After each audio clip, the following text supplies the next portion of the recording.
Bueno, luego del Magnificat seguimos siempre con el Evangelio ahora de San Lucas, pero ya dimos por concluido en la exégesis y la interpretación del texto bíblico. Eso significa.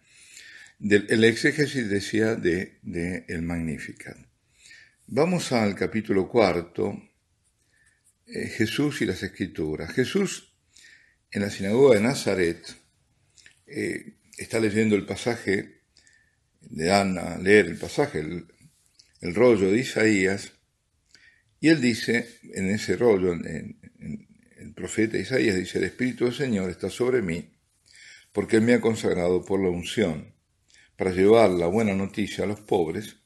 Él me ha enviado a anunciar a los cautivos la libertad, a los ciegos el retorno a la vista.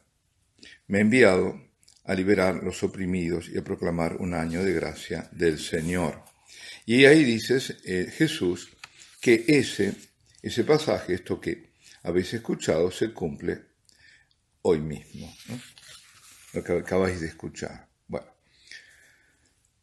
los cristianos de la primera generación releían aquello que nosotros hoy llamamos el Antiguo Testamento. No se lo llamaba todavía así porque no había un Nuevo Testamento, simplemente por eso.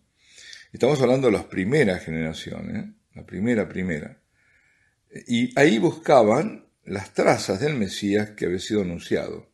Para ellos estos libros constituían la ley, la Torá, los profetas, Nebihim, y los otros escritos, los Ketubim, que se resume en hebreo por tres letras que se pronuncian Tanaj o Tanakh. Ese Tanakh sería todo lo que nosotros decimos Antiguo Testamento, que tiene tres partes: la ley, los profetas y los otros escritos.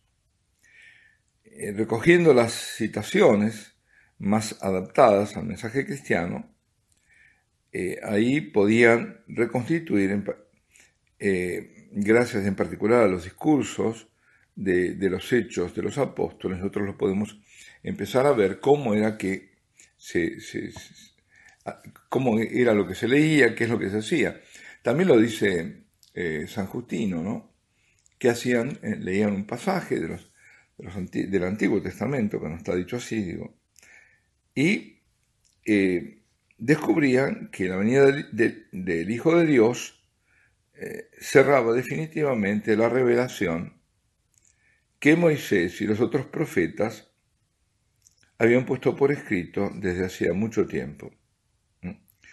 Cerrar puede que no sea la palabra apropiada, porque lo que hacían en realidad era subrayar que todo hombre es una historia sagrada, que esta revelación se realiza en cada vida del creyente. Y desde entonces, ese diálogo con lo eterno pasa por Cristo, que en Él se cumple todo lo que se estaba esperando, se completa toda espera. Cada evangelista, a su manera, trata de decir lo que los padres de la Iglesia experimentan más tarde en las fórmulas sintéticas, por ejemplo, cuando dice San Agustín: el Nuevo Testamento está oculto o escondido en el Antiguo, y en el Nuevo, el Antiguo Testamento se devela. O aquello de Jesús es la clave de interpretación de las Escrituras, la perla rara que estaba oculta en el campo. El Evangelio revela el sentido de las profecías antiguas, y ellas, a su vez, confirman al Evangelio. Es como que se especulan, ¿no? Es decir, en el fondo es como espejos, ¿no? Como que se está reflejando uno en otro, y reflejan las múltiples facetas. Y es a este descubrimiento y a sus consecuencias para la vida de cada día que Lucas nos invita contemplando Cristo. El Antiguo Testamento era en ese momento único para los evangelistas. Ellos, hay que pensar, nosotros lo vemos ahora, ¿no? A la luz de los siglos que pasó y que los evangelistas formaron parte fundamental, los evangelios, de lo que llamamos el Nuevo Testamento, que dicho sea de paso es más que los evangelios, ¿eh? Son los 4 evangelios, los Hechos de los Apóstoles, las cartas, etcétera, ¿no? Y el Apocalipsis, todo eso en el Nuevo Testamento.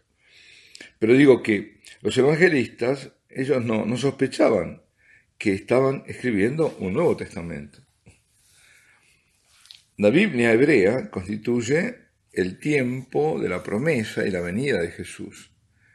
Es, en cambio, el tiempo del cumplimiento. Y esto es común para todos los evangelistas, pero cada uno tiene una forma propia de presentarlo, de decirlo. Es decir, todas las promesas del Antiguo se cumplen en Jesús. Jesús es el Mesías anunciado a Israel, al pueblo, a ese pueblo que se ve elegido, Dios mismo, a partir de Abraham y su descendencia. Bueno, Mateo, por ejemplo, es el más explícito. Se refiere a la Escritura en todo momento.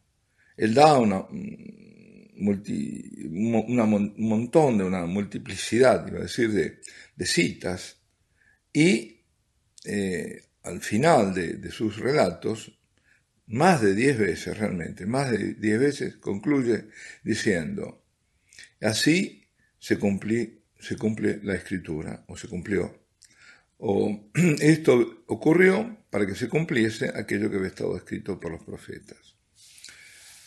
Si se agrega la gran genealogía de Jesús, de Mateo, verdadero resumen del Antiguo Testamento, en el umbral del Evangelio se comprende que toda la historia de Israel anuncia al Mesías. Y no solamente tal o cual texto, cada personaje, cada oráculo, va dando con él un universo rico de historia y de tradiciones que prepara la venida del Salvador. Recíprocamente, iluminados por Cristo, todos los acontecimientos encuentran un nuevo sentido. David y los reyes anuncian al Hijo de David, el Rey del universo. La Pascua judía anticipa la resurrección de Cristo. El Cordero inmolado o el maná prefiguran la Eucaristía, etcétera, etcétera. Marcos, a su vez, afirma este vínculo entre la Escritura y Cristo desde el comienzo de su escrito, porque dice, inicio del Evangelio de Jesucristo, Hijo de Dios, según lo que ha sido escrito por el profeta. Así comienza. Y siguiendo, menciona el Antiguo Testamento numerosas veces. Al inicio, digamos, en umbral de la pasión, por ejemplo, Jesús dice, esto ocurre para que se cumplan las Escrituras. En Marcos 14:49 y en 15:28 también. Juan respira, por decirlo así, la Escritura, la Sacra Escritura. Cristo, por ejemplo, reprocha a los que lo oyen, ustedes escrutan las Escrituras, creyendo tener en ellas la vida eterna, y bien, ellos lo tienen justamente porque me dan testimonio de mí. Si creyeseis a Moisés, vosotros creeríais también en mí, porque es él a quien he escrito acerca de mí. Todo su evangelio está como impregnado de un simbolismo que lleva a la antigua alianza. Y es por eso que Juan toma, o cuida más bien, pone en relación la liturgia de las fiestas hebreas con los signos que cumple Jesús.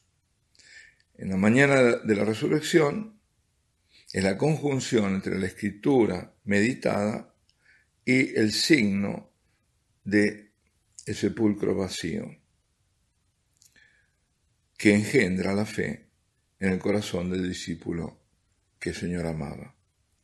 Él entra en el sepulcro y observa que están ahí las vendas, y entonces él vio y creyó. Porque justo hasta ese momento los discípulos no habían comprendido la Escritura, dice. Juan, que había estudiado la Escritura desde la infancia y la conocía perfectamente entonces, me enfatiza que esa mortaja y de un golpe comprende.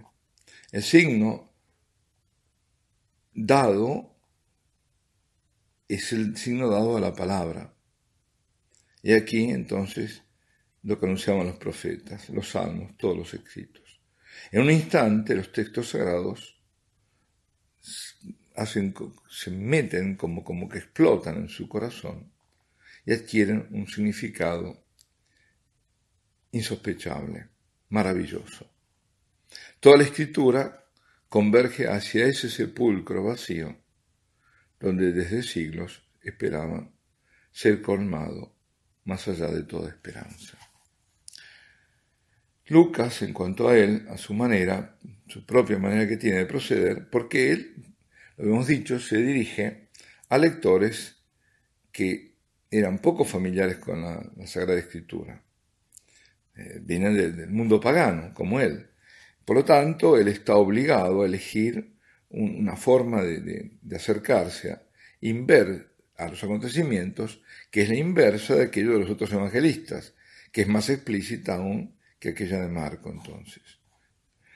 Desde el comienzo del relato de la vida pública y hasta en las manifestaciones gloriosas, es Cristo quien afirma él mismo claramente que se están cumpliendo las Escrituras. Lucas no constata un hecho como hacen los otros autores.